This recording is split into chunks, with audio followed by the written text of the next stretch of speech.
So let me now ask our third main speaker, Bruno Ciancio, coordinator of a master's program on interculturality, and of course, he's Italian, so he takes the floor straight away. And of course, senior manager is Policlinico Universitario of Modena, Italy. And of course, I think Bruno used to have this Australian background very useful to us. Yes, thank you very much. I'll try and organize myself the best I can. I would like to share with you the last 20, 25 years of experience in this field, starting from Australia. So who's been to Australia can understand that I have an Australian accent, even though I've been in Italy for 20 odd years.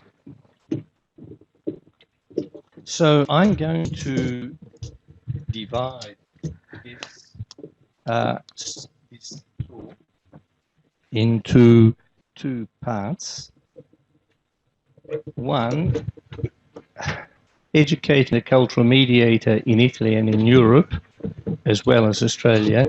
And then I'm probably going to cause a few intestinal problems, because I'd like to discuss with you what can be or could be the alternatives to the cultural mediator in part, not actually taking the cultural mediator out, but scaling down a lot. And this comes from quite a number of years of experience and 2 experimental projects in Italy. So we'll start with that. So the first part is on the cultural mediator itself. Right? The actual education of cultural mediators and what is the tendency, principally in Italy, but also in Australia. And this education can vary according to what might be expected of the mediator and on his or her personal professional background. And we can see short courses being held from 20 to 30 hours, in particular if the mediator is already on the staff. Yeah? Or medium-length courses, about 50 to 60 hours, which are quite useful. And also long courses. And in Italy now, we've come to the stage where we're organising courses between 250 to 350 hours, almost a master's program, without having yet finalised an official professional standing for these people. It's almost, if I have to say it in brutal terms, it's becoming a little bit of a political game. So the general course content themes that we can, an organisational structure that we can find, in many courses for cultural mediators are the following. It is very interesting, though, to note that these courses always have a very similar content, themes, and organisational structure, be they short courses or long courses. But actually what varies is the degree of detail within each thing presented and the presence of allied themes involved as well. The courses are basically all organised utilising module systems, between 4 and 10 modules, and all courses have a practical element as well. Otherwise, if you don't do this, it's useless. And practical means, how on earth do you do cultural mediation? And it's amazing to understand, I work in the healthcare system, but also for the schools, that very, very few people know how to use a mediator, especially the staff. Actually, how to use a mediator properly. So what short courses are available, or why short and long courses? This depends on where you expect the person to work. If the individual is going to be primarily involved in one professional area, then a short course to medium course is often sufficient. Even more so if the person is already working within that particular field. For example, health teachers, the social workers, and so on. But if the person is going to be involved in a number of different areas and is not already part of those areas, for example, health, welfare, education, legal systems, the prisons, minors, corrections, then we have seen over the years that the short course is really not sufficient at all. Actually, it's not appropriate. You need the long organizational structure. A typical short course in Italy, in some countries in Europe, in Australia, the migrant themes covered are nearly always these. The migrant ethnicity, migrant trends in the country in general, from the national to the local levels, the norms, the legislation, the legal issues regarding migrants, also migration from theory to practice, and actually mediation, and how do you apply this in the field, the role of the mediator, the role of the staff, actually not to be underestimated. Understanding the healthcare staff, the healthcare system, or the education system, or the legal system, organisation and its services, impact of migration on the system, access to services, equity and issues. Also meeting staff and migrants mediators, and what are the main problems? That is to say, you need to have content. There's pieces everywhere. There's need to meet migrants and people who are working with migrants. And also here in the short course, you also need the practical experience, which is usually a half-day exercise. The typical medium-length course, the content, it basically covers the same things, but there's more detail. For example, introduction to the role and basic concepts of cultural cultural anthropology, the norms, legislation, legal issues regarding migrants, the psychological concepts and intercultural education issues, understanding the healthcare system or whatever system you're working in, and the impact of migration, quality, equity, communication across diversity. These are the typical arguments or themes that we've seen in nearly all the mediation courses in Italy, and not only. Revisiting your second language, official language, dialects, and this is very important in the Chinese community, where you have people coming from one area of the country that don't understand at all. People that come from another area of the country. And if you don't know this, you can be in all sorts of trouble. Italy as well, as far as that goes. Intercultural discussion with staff and mediators on strategies for managing conflict.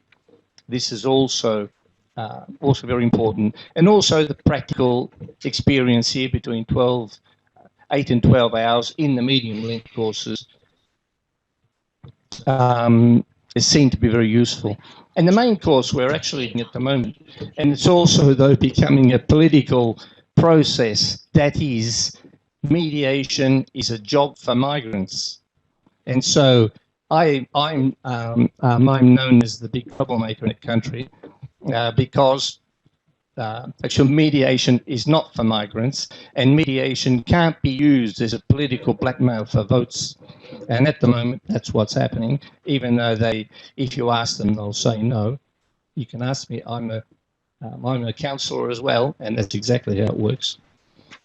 So the long courses, which are the ones that the state is funding and the regional governments are funding more than before. And here again, the themes are basically the same, but there's much more detail involved. The dynamics and flow of migrants within the country, people need to know this. Understand the specific needs of migrants and why they have these needs, the relationship building strategies and policies,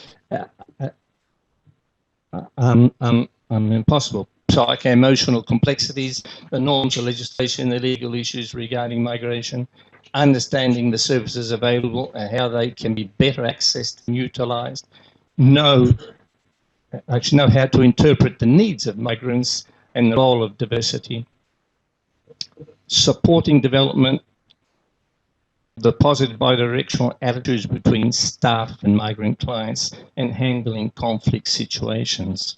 We're still on the long 250 to 350 hour course. Also knowing how to interpret the cultural code of staff and migrants, clients, and facilitate these to develop good communication techniques. Also being an intercultural mediator from theory to practice, here again, knowing how to use the mediator and teaching staff how to use the mediator, and no one ever does in general. Also revisiting the second language and the official language and local dialects. Also know how to mediate across diversity, able to pinpoint shortfalls in the ability to communicate between staff and clients. Also help staff interact with clients, identify actions projects that can foster this aspect, understanding the importance of workplace security, and to pass this knowledge on to migrants. And the practical here is usually between 60 and 80 hours. These are basically the courses that are used to prepare. They were in Australia. I was involved from the 70s onwards, actually directly involved, and here as well from the end of the 80s onward in Italy, where I migrated. So I'm actually I'm a migrant to Italy. Of Italian origin, but I migrated to Italy.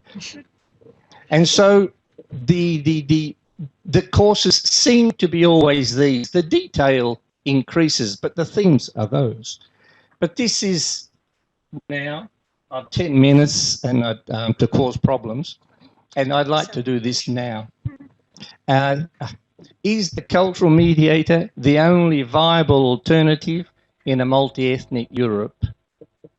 I'm not advocating the abolition of the cultural mediator. It's not possible, but it is, at least at this stage, it is possible in experience and practical programs that I have. I'm talking about practice here. It's not only theory. I've actually applied this. You can cut the use of migrants by up to 60, 70, 80%. In the hospital system, in the school system. It costs more and increases quality. I'll try and show you this. I feel the best cultural mediators are the staff themselves. And this can be achieved through the process of becoming culturally competent, staff becoming culturally competent. And how is this possible? By the system becoming culturally competent, from the top down, bottom up, or from wherever you want to start. The organisation within the system should become the organisations should become culturally competent. The professions within the organisations within the system become culturally competent. And obviously the individuals involved within the whole system should become culturally competent. In this way, we set the base for staff becoming culturally competent. For example, I have worked also as a mediator, and apart from those specific areas of language, I call in the interpreter when I can't handle the rest. But 60 to 70% of communication is not actually being able to speak perfectly the other language. We all know what non-verbal communication means. We all know that you don't have to be perfect in the language you're speaking with, as long as you have the desire to be honest, open and transparent and want to make contact with the other person. The other person is looking at you through his or her eyes exactly the same as you're looking at them. And they know that you're not perfect in the language, but they actually know that you're trying your best, which is much more than an interpreter can actually do, even if they're professional. So why the cultural mediator is not a sustainable strategy? Feet on the ground, I'm an administrator, so I look at it from this point of view as well. From a professional argument and from an economic argument, the use of the mediator does not develop the staff's intercultural ability and knowledge over time. And these studies I have available if someone wants to read. Staff tends to delegate their communication responsibility to third persons, the mediator. There is less interaction and therefore less bidirectional understanding and learning. It's not just a one-way process. There develops another power base in the system, the mediators. Staff slowly lose their professional authority and status, I can see better now, within the client's family. A third, non-professional, actually fills a key role in professional interaction, that is, in health, education, and so on. And so on. So, how to proceed towards this cultural competence development? You need to have an organization or an organizational strategy, a model. I'll show you this at the end. Actually, the one we are using, I'm using in Italy. Actually, you need to make available to all staff a basic intercultural introductory course. Usually 8 hours is proved enough, and I'll show this after. Also select intercultural reference persons from those attending this basic course, and then have 1 or 2 of these placed in all the units within your work system. Offer a further specific course for the intercultural referees. We have seen here another 6-hour course is enough to do this, and organise an internal network to keep these people together. Also give on-the-job continuous education to the intercultural referee persons on the workplace during the year, and a half an hour to 1 hour a week seems to be enough, using their experience during the week as the content for the education. So these persons are reference points for the staff, not for the mediators. They give support and encourage the staff. They give ideas and advice on handling intercultural events and questions. They indicate what and where intercultural material can be found and make it available, and they know where contact persons are within the organisation and so on. This is an example of my hospital.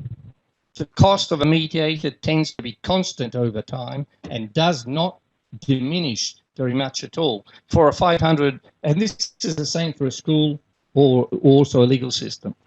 For a 400, 500 bed hospital with 10, 15% of migrants, 25 to 55% in midwifery, which is a key point, and from 8 to 10 different languages and cultures, you need to handle this in a mediation basis every week, every month, every year, and years to come. The cost is basically between 9 and 16,000 euro a month. In Italy, we are spending in my hospital between 15 and 17,000 euro a month. In outsourcing, if this was insourcing, it would cost either 15 to 20% even more. The cost is you can cut the cost by 40 to 65%, and this will improve over time as the staff become more culturally competent. And we need now to ask the question, have we got the money? And with this same money, is equity and quality guaranteed? I feel culturally competent staff is able to do this. So having culturally competent staff is the key to success and economic viability. There is more efficiency and effectiveness in staff. There is increased satisfaction in client family staff. There is less intercultural conflict. There is constant fall in the cost of mediation, and staff and migrants develop a better bidirectional understanding of each other. This is theory. It's the experience of the last 20 years. Work development strategy to achieve cultural competence. How in the hell do you do this stuff? How do you bring this about? It's not a slow process. It never is. Offer the intercultural education program to as many people as possible.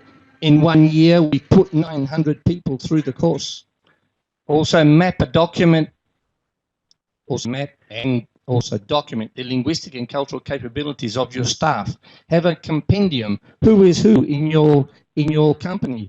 Who can speak another language, understand another culture? Try, if possible, also unions permitting, to move staff around, to put them in the right place, to use their language as a work tool.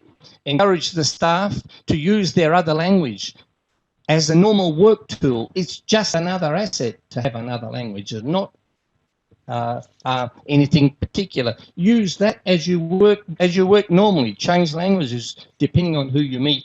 The staff are supported by the intercultural reference person in their unit or area, and then both the intercultural reference person and the staff are supported by the internal intercultural work unit that each organisation should have. And specific mediators, interpreters can be called in when you can't handle the work. Actually, when you don't understand the language well, when it's above you and then it's and when it's extremely important, actually not to make a mistake, for example, in informed consent in a hospital. So the costs involved, there is less intercultural mediators needed because you can do the work yourself. I am a mediator, for example. I'm working. I am that mediator. I don't need to call in someone else. There is less mediation hours needed, of course. There is there's a fall in intercultural conflicts. The staff satisfaction improves. The correct data is collected and compiled. There is more client satisfaction and active collaboration staff. This is migrant clients. Staff's intercultural ability and knowledge increases. Staff's motivation to interface with migrants increases, and this is absolutely important. Cost saving is from 40 to 65 or more per year compared to the classical mediation method, and levels of quality and equity of services does improve. We have shown this. So therefore, benefits of having culturally competent staff capable of being their own mediators. Third persons, there are less third persons involved who are not professionals of the specific area. The staff get to learn directly from the client and vice versa while they're taking action. As time progresses, the staff learn much more about the diversity and the other person. As time progresses, the need for mediators and interpreters goes down. The staff do not actually delegate their professional responsibility. Clients have direct contact with professionals who are able to work without mediators, intermediaries. There does not develop a third power base and quality and equity. And this is just a short course. This is just a... this is just a short course, 8 hours in 2.5 days or 1 day that we offered 900 staff. Then they go back to work, and as they work, they have their cultural reference persons support them. They call in the mediators when the question is too difficult. But the costs actually went down just in one unit, the midwifery ward, from 7,000 a week to 2. Because 2 Romanian staff were moved into that area. They knew Russian as well, and that covered quite a number of people, and they just used their Romanian language as they walked around the ward doing the normal work. So we offered the content, who are migrants to the country, the normative approach to the legal system, the impact of culture and worldview on each other, the impact of migration on the service, on the specific service, is that health or legal or school, and the mediation, actually how it's done and not, and then to finalise the day, actually what have you been able to achieve up to now, and what would you like to achieve? These actually this summary becomes the project for the next 12 to 24 hours. This is the model used to develop actually what I'm saying. It's in Italian, but I'm sure you can probably read most of that. It'll be on the website. That's the conceptual model which led this cultural competence development, and this operational model, like week after week. In a multi-ethnic Europe, developing intercultural competence is not an optional. It's just not an optional. It is a necessity. I believe that there is no other viable, affordable alternative for the future. We cannot keep on going, I believe, with the cost of mediation, and not only the cost. The cost of mediation, which is quite high, also the quality and the equity of having people, the professionals who are working, able to mediate, is much more appropriate and efficient than having a third person come in. Be they champions or not, they are never the actual professional. And when I'm on the other side of the table as a migrant, I see a professional who is trying to get in contact with me. This is much more than a profession actually inviting in another person and you have the triad. It has another important impact on the other person. The other person will force themselves to try and learn. And inclusion goes through this. It doesn't go through actually handing out your responsibility to somebody else. Thank you. Okay, thank you.